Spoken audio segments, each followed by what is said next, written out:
Good afternoon, everyone.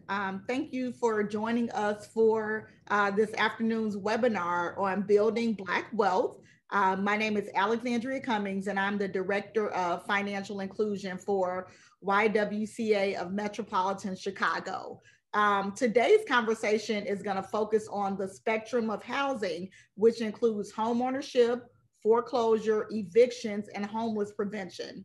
I know we all know this, right? That this pandemic has given many of us Americans and across the world really a painful perspective on just how important it is to have a stable home and how important that is to our individual and collective well being.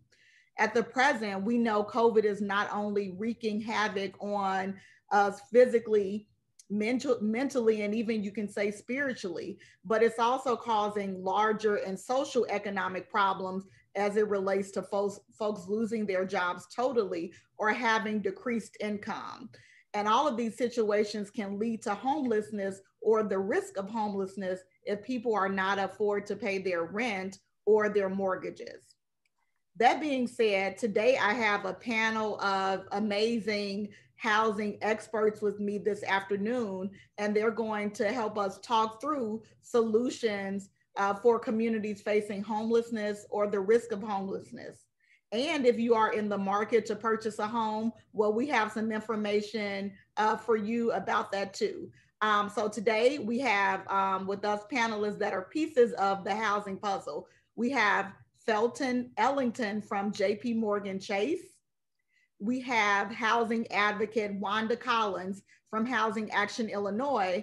And we have homeless advocate Amanda Jones from Streetwise. And so, really quick, I'm going to go over their bios just so you know who these experts are. Felton is a community lending manager in Chicago with JP Morgan Chase, and he has been in the housing industry for over 21 years, helping people make homeownership dreams a reality and for old neighbors and new friends.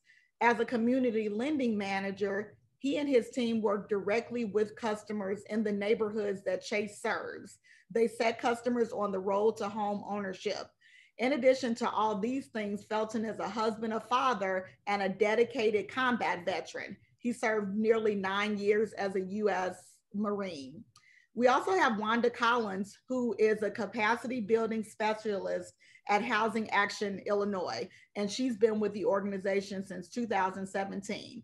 She has over 15 years experience in the mortgage and housing industry, and she started her career in loan or origination and mortgage underwriting. And prior to that, she served as manager of home ownership services at Neighborhood Housing Services of Chicago.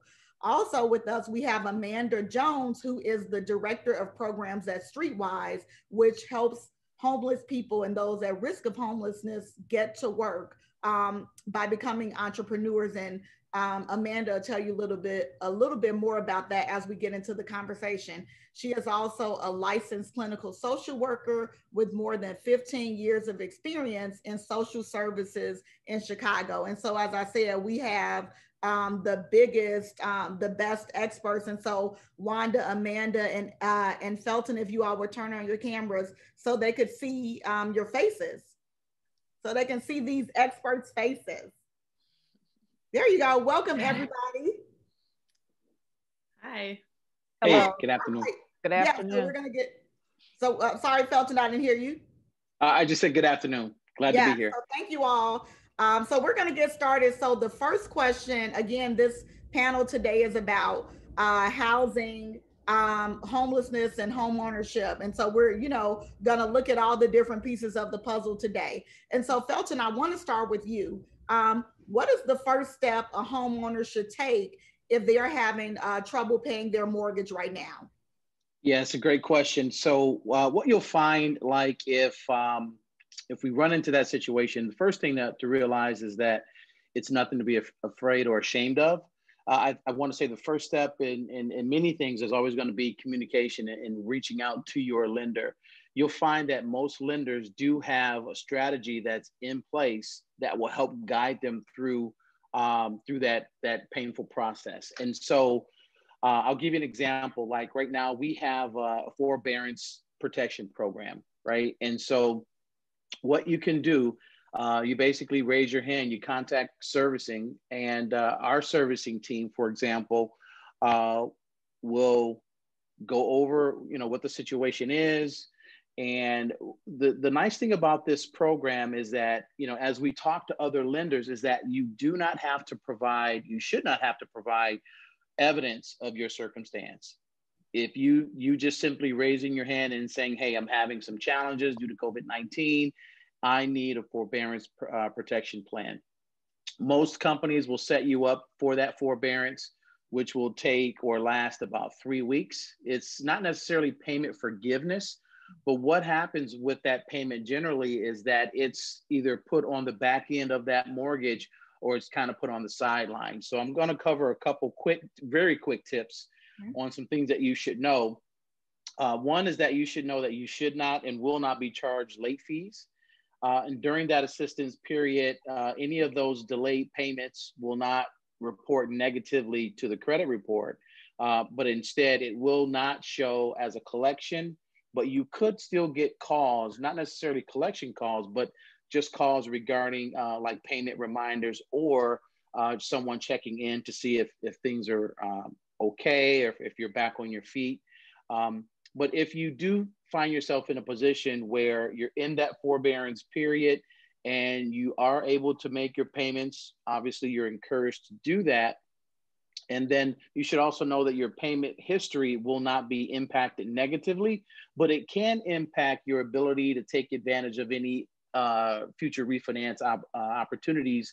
So if that account is still not, in good standing. So the other thing that you should know is that you always want to stay in touch with your lender throughout that extended payment process. And like for us, we do have a website that we set up. For example, it's chase.com/mortgage assistance. And there you'll find a plethora of information that will help, guide the consumer through that whole process. I know that's a long answer to a short question, but I wanted to at least give, a little bit of color here. No, that was perfect. I appreciate you saying to the viewers that, hey, if you are having a financial problem and you're not able to pay your mortgage, don't wait. The first thing is to contact your lender or your mortgage servicer, because there are options out there. So I appreciate that, because I think a lot of people, I'm sure are overwhelmed, right? This is the first time we've all been through a pandemic, and the situation continues to change. So thank you for clarifying that, Felton. The next question is for Amanda. Again, Amanda is the program director at Streetwise. Can you talk a little bit about how the homeless community or unsheltered community has been affected by COVID? Sure. Yeah, COVID has really just amplified everything and shine a light on the need in the city. And our vendors, there's the homeless need that was already there, and then there's going to be this new need coming up, and this new population of people who are losing their jobs and are becoming either unsheltered or are doubling up and staying with other people, or renting rooms, or living in places that are unfit for human habitation. And our vendors have been affected in a variety of ways, not just the shelter, but a lot of public places have been closed and a lot of public bathrooms have been closed. So at Streetwise, we're providing a lot of services of food to go. People can use our bathroom and come and get hygiene kits, get face masks and PPE. And we're just seeing a lot of need, and even like shelters are also, they're limited capacity as well. And sometimes this vulnerable population has already sort of been in, safety has always been an issue, but now with COVID, there's all the added safety issue of COVID and trying to protect people from getting the virus as well. So there's a lot of need. Thank you for that, Amanda. I try to, so I'm a little bit of a nerd, just a little bit, but still fun. And when we have these, sessions, I really try to like dig in and just read. And so I have, why I wanted to have you here, Amanda, is because, and we were talking about this on our planning call, that a lot of people, I think the general public has maybe an assumption of what it means to be homeless, right? They don't understand that there are varying types or levels of homelessness, Sure. and that people who were homeless likely were homeowners. You know, like some of the viewers, is not kind of like a happenstance thing or something, you know, really that somebody brings on themselves. And so to your point, like there's things I learned about, like, you know, as far as homelessness, people are living in shelters, right? But now it's difficult because you have to socially distance, Right. or some people are couch surfing, or you talked about this term earlier, doubling up, where, you know, families or groups of people are living together. Right. So considering all that, can you talk about what gaps do you see in funding for the homeless community or unsheltered? Because as Wanda, you know, Felton, you all know that for a lot of the programs that are out there, it's for either you're a tenant where you're renting, you have a lease, or you're a homeowner, but people that maybe are on the phrase are kind of excluded. And so if you could talk about that, Amanda, and then Wanda, we'll jump to you. Yeah, I mean, I think just the need for affordable housing is so huge, and we have people that can pay someplace by the night, but to get to that step from being homeless to being a homeowner is a huge step. To being, but even being a renter with a lease and a security deposit is a large step. So having this sort of supportive housing and affordable housing options is just really, there's such a huge need, and there's just not enough of it.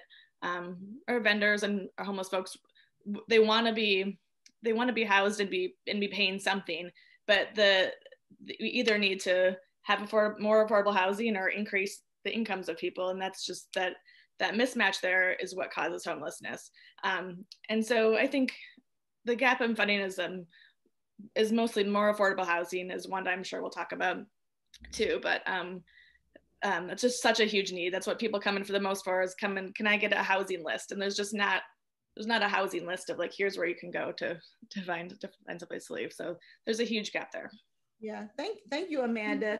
And next up, Wanda, can you talk about what differences do you see between the subprime crisis that happened in between 2017 and 2007, and 2010, and COVID-19? Yeah, what differences do you see? Well, first of all, thanks for having me, and to the rest of the panel. You know, after I thought about this question, there's so many similarities and differences, you know, as it relates to this crisis. For one, I think we've learned, if we survived the Great Recession of 2007 and 8, is that the crisis really affected all segments of the population, right? So you're talking about your blue collar worker all the way to your white collar worker, you know, as a result of, you know, maybe subprime mortgages or other things that came about. But we also have learned as a result of COVID, hey, it does not discriminate. You know, we've seen all segments of the country affected with this crisis. So consequently, you can only imagine that as we, you know, as we're about to enter a new year, we can probably assume that there's going to be continued fallout as a result of, you know, frontline workers who have to work, and, you know, consequently, you know, there may be health concerns there, or businesses that have had to close down or reduce staff. So I think if nothing else, and I know this word has been overused all year long, but I think pivot is applicable to every facet of what we've been dealing with in 2020. Yeah, thank you for that. I swear, if I had a bell every time somebody said that, right? Because we are, and you're right, we are constantly, you know, pivoting, especially as well, everybody is, and I say for myself, especially as a mom with a 5-year-old. Wanda, also too, second question for you. Can you talk about the moratorium, the eviction on, the moratorium on evictions? I know the governor made an announcement maybe a couple of days ago, and there have been multiple announcements over the course of the last few months. There with the deadlines being extended. So can you kind of talk about where we are with that now? Sure. So Governor Pritzker on December 11th basically said that the moratorium was going to be extended to January 11th. But one of the key changes that they made to the moratorium is that They're defining what the financial aspect of the renter is. So prior to that, it was essentially, hey, if you rented, you would be covered. He has since added some parameters to that, basically stating that renters who earn less than $99,000 individually, or if you are a combined household making no more than $198,000, that you would be protected. The ban obviously doesn't cover if you have a renter who is posing any type of health and safety challenges, or if they're doing something illegal. That's null and void pretty much under this act. And the most important thing for us to tell our clients is that with the moratorium, it does not absolve renters from having to pay their rent. So they still will be responsible for it, but that eviction cannot happen during that time, at least up until January 11th of next year. And thank you for clarifying that it's a temporary solution, right? And that you still do have to pay. So thank you for that. And then Wanda, before I'll have you put a link in the chat just for where people can go for resources, because I know a lot of times people just don't always have the right information, and we get calls a lot saying that their landlord is threatening them and they're going to put them out, and the moratorium prevents that. People should, you shouldn't be put out at this time.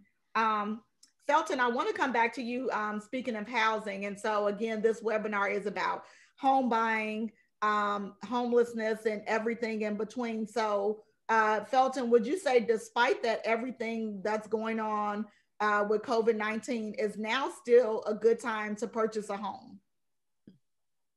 The short answer is yes. Okay. And I would say the reason for that yes is because we're looking at historic interest rates. And when we see rates that could start with a 2 or a very low 3, depending on your situation, more people are finding that they're able to afford more home. And then you couple that with so many grant opportunities that are available now, down payment assistance, and guidelines on affordable products that are a little bit more available to the consumer. I think now is a phenomenal time to buy a house. I can tell you that I'm actually trying to buy a house at this very moment, in addition to selling my current home. So I think it's a great time for more people to become homeowners if that's something that they're really pursuing to do. So yeah, I would agree with that. Thanks, Felton. And then another question for you, Felton, while we're kind of staying on the topic of housing. So we talked about people that are homeless or people that are at risk of homelessness. We talked about eviction and home buying. We are moving down the list, y'all. But Felton, let's say there's someone who, is just totally fine, right? Not everybody is being negatively affected in the financial sense by the pandemic, right? And so if somebody is having, fine time paying their mortgage, there's not a loss of income, is there some advice that you would have for them, because interest rates are super low right now?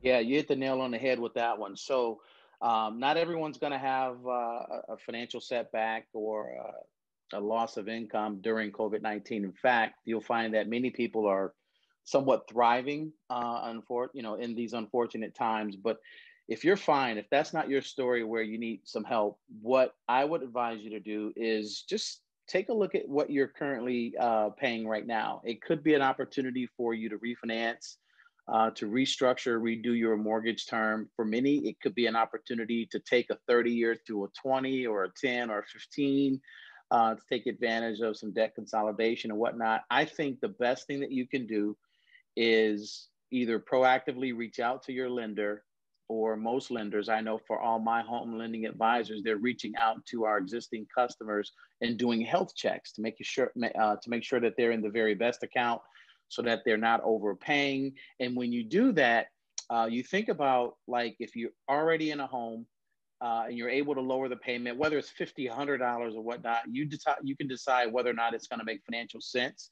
in the long term, you're going to ultimately end up paying less for your home, or less for less interest and finance charges on something that you've already acquired. So you got to get a mortgage health check.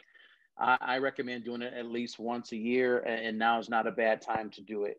Yeah. I like that, Felton. Thank you. A mortgage health check. Thank you. That might be the name of an upcoming workshop. I'm stealing it. All right.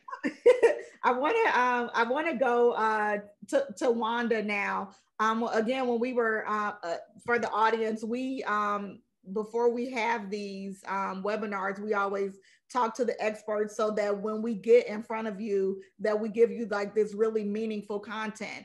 And one of the things that came up when Wanda and I were talking is scams, right? I remember when we, I guess in August, when we started to partner with the Illinois Housing Development Authority for their mortgage and rental assistance programs. Within 2 weeks of the program starting, we were getting emails about scams, right? People saying, I can help you pay your rent, or I can help you pay your mortgage, and I can do this and do that. And so people, you know, despite this time being challenging, right, people are finding opportunities you know, to do things that are not right. And so, Wanda, can you talk about what are some of the scams that you've seen, and also, you know, ways that people can avoid them from the standpoint of being a smart consumer? That's a very good question. So I would say, if there are any housing counselors on the call today, or even if you're not a housing counselor, we are who are on the ground floor during the first crisis. We know that, guess what? You are going to get so much unsolicited help. So my point of reference is always going to be this: if I did not personally seek out assistance from an organization or a company, then I am not compelled to give you any information. So what that means is, you know, in these times, things are so sophisticated. You know, there's phishing and emails that look legitimate when ultimately they're not.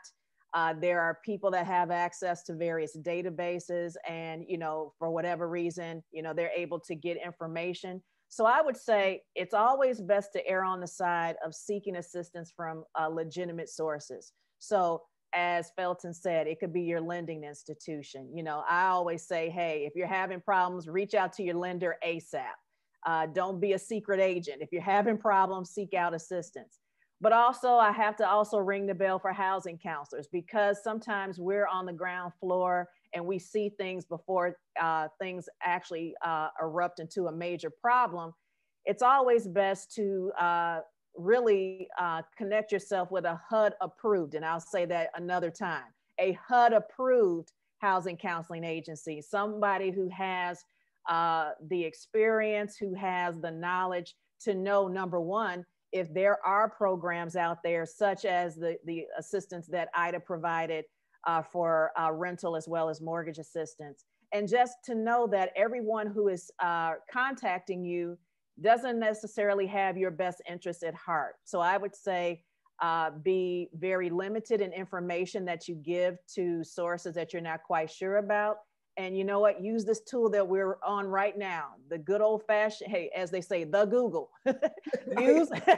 use Google if you're unsure as to who you're actually dealing with. There's nothing wrong with seeing if this is a reputable source, you know, who are the players that are involved. But most importantly, just connect with reputable help out there, because unfortunately, bad players that were very present in 2007 and 8 are probably making a comeback as we speak.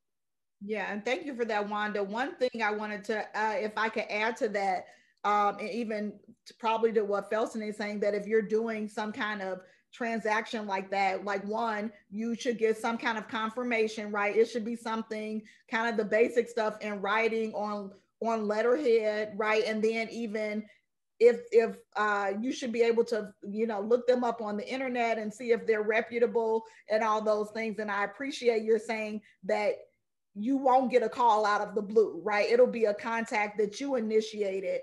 So thank you for that. I know, we've been getting a lot of calls, especially from seniors who are, you know, trying to wade through what's right, you know, what's not. And so another plug to a housing counseling agency is in Chicago is Partners in Community Building, has a management relationship with YWCA of Metropolitan Chicago. So for those attendees that are here, if you have a question about mortgage assistance programs or rental assistance programs, you can call Partners in Community Building, and the website is picbchicago.org.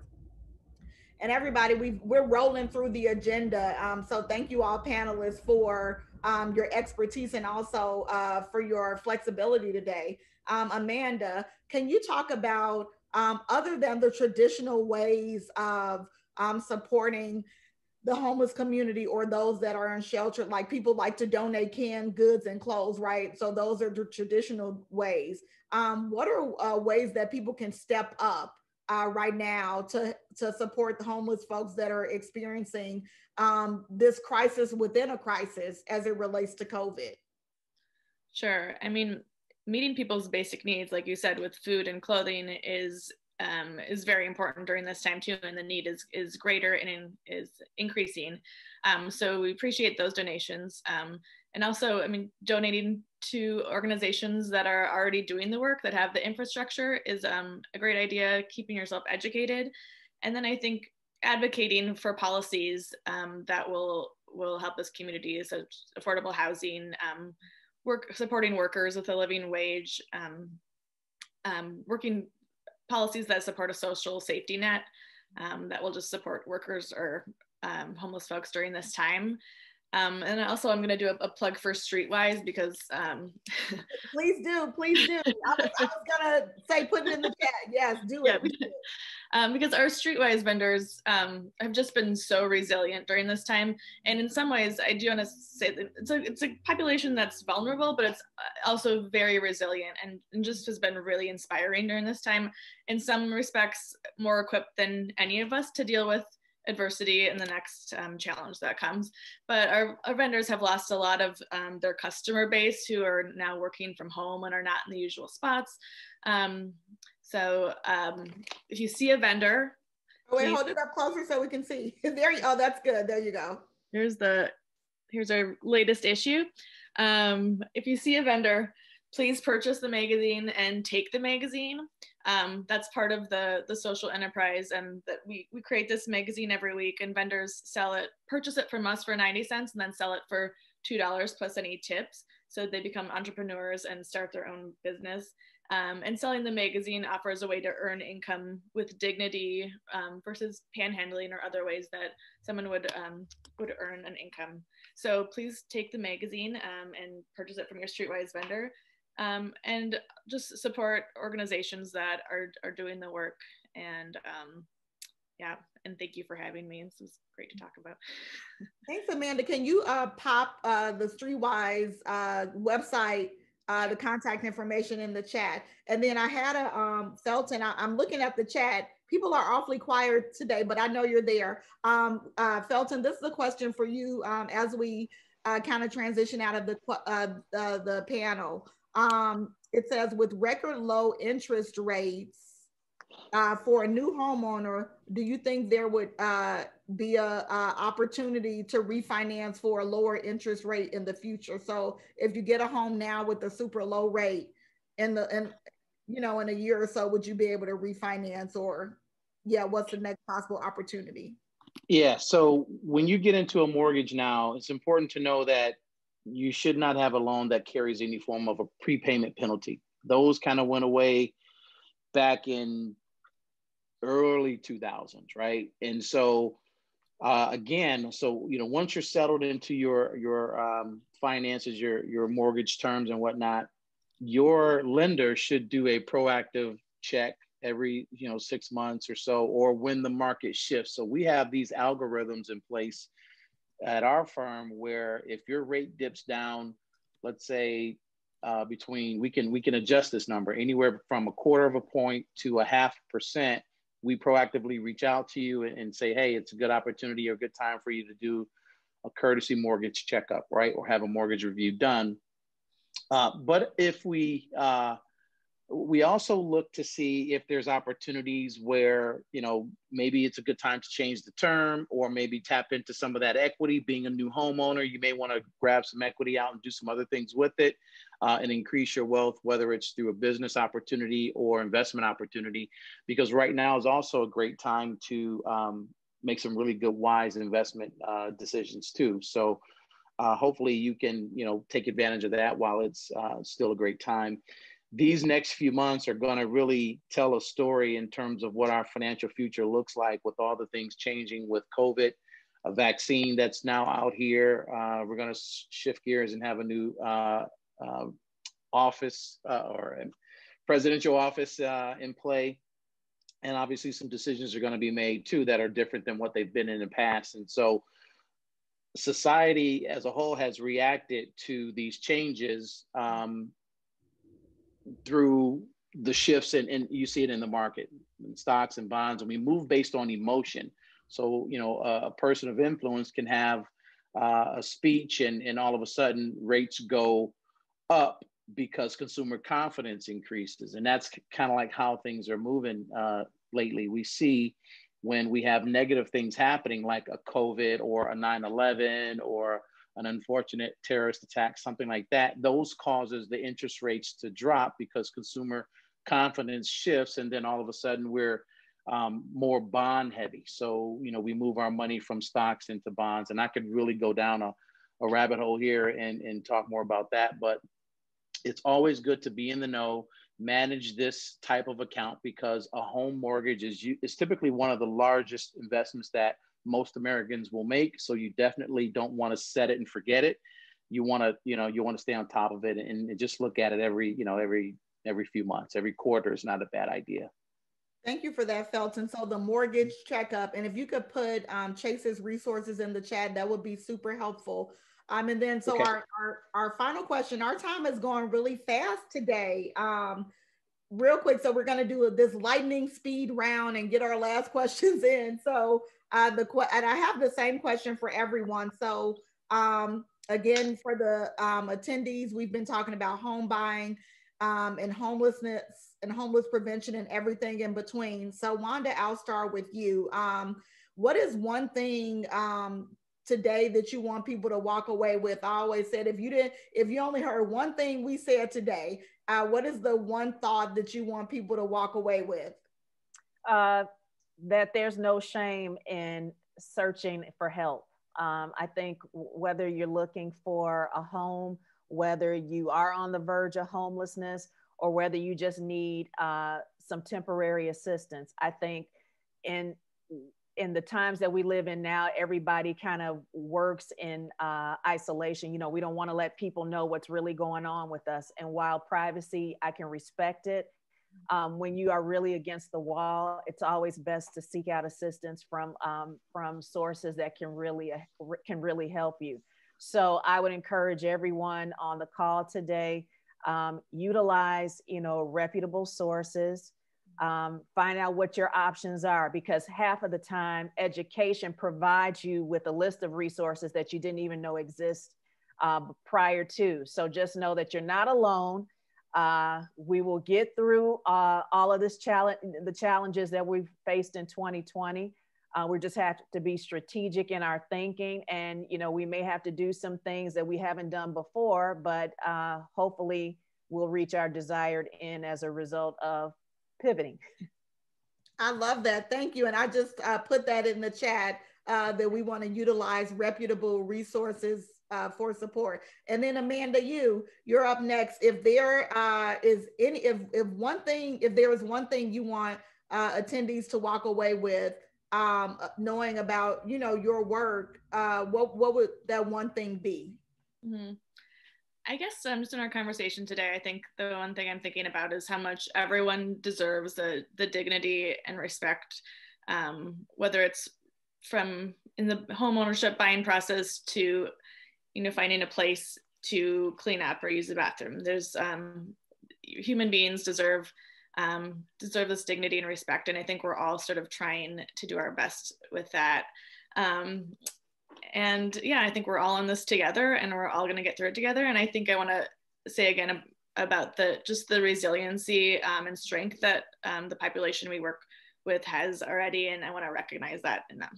Yeah, thank you for that, Amanda. You know, we have all these conversations, but a lot of times, like people who have populations that have been through a lot are constantly pivoting, right? Like there's a term, make a dollar out of 15 cents. My mama said that, but Tupac also said it, right? And so, you know, knowing how, right, it's the real deal. People do know how to pivot and, you know, make the best out of bad situations, or especially if you've been struggling, like, you know how to make ends meet and make things fit.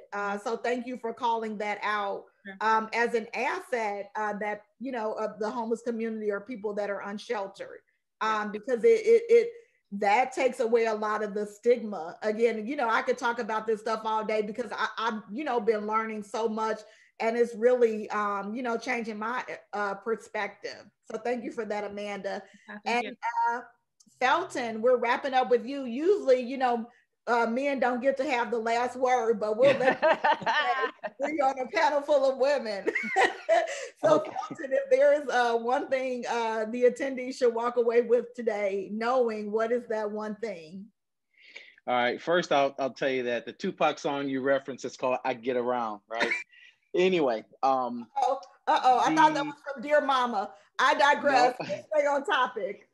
All right, so as soon as you said it, the video starts playing in my head. But one thing I would say is, I heard a CEO of a company say this one time. He says, you know, in many meetings, there will be a lot of information, good information, useful information passed out. And 75% of the people in that meeting won't do anything with it.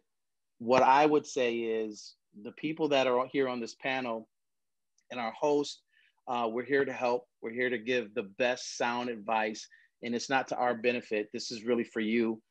You have the most to gain from this. So take what you can and then put it to work, build on it, put it to good use. And then if you have questions, you've got all of our information. Just, you know, give us a tap on the shoulder and let us know how we can be of further assistance, because there's probably so many different layers of information that's not uncovered through a forum like this.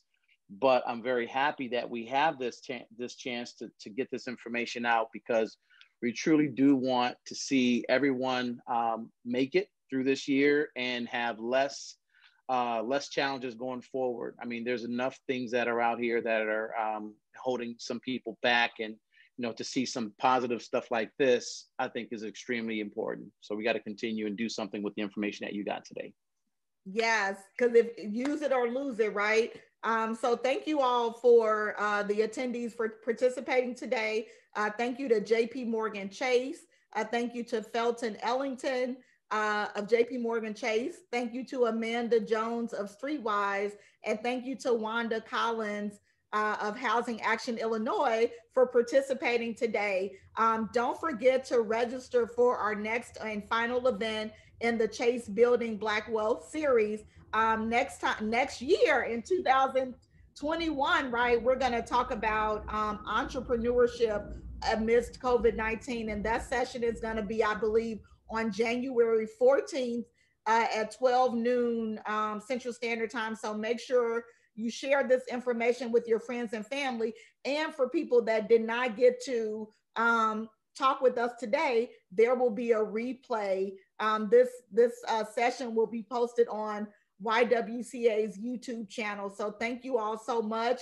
If you're not following YWCA, we are at YWCA Chicago on all of our social media channels, Facebook, Twitter, Instagram, YouTube, or YWCA Chicago. And thank you all. I pray that everybody has a safe holiday. I believe we're in the middle of Hanukkah, so happy Hanukkah, Merry Christmas, happy Kwanzaa, happy everything. Everybody take care and be safe. Thank you.